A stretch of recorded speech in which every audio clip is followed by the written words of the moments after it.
Hi, my name is Brett Johnson from Patrick Volvo Cars in Schaumburg. In these series of videos we call Quick Tips, I give you educational tutorials and quick tips on how to use various Volvo models. Today's topic covers Volvo's rear view park camera and 360-degree surround camera. It covers 2022 models XC90, XC40 Gas, V60, and S60, and most 21 and older models with the 9-inch center display. There are several ways to access the rear view camera. Putting your Volvo into reverse gear will activate the rear view camera, giving you a clear view of what is behind you. The lines on the display show exactly the edges of your car to help you maneuver and move when you move the steering wheel.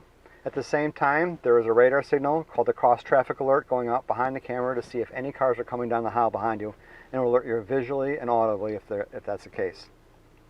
From this screen, you can also activate the 360 surround view camera. Pressing this button will bring up the surround camera, which takes 4 cameras located in the car and stitches them together in this top-down view, helping you maneuver at low speeds around any obstacles in your way. To go back to the rear view camera, press the car display and press the rear camera and go back to the rear view, or put your car back in park and then back in reverse, and it will bring up the display again.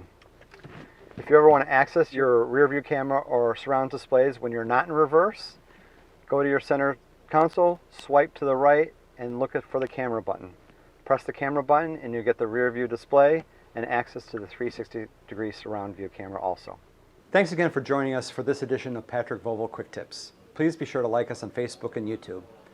You can visit us here at the dealership at 1600 East Higgins Rd in Schaumburg. Taking care of you every day, that's the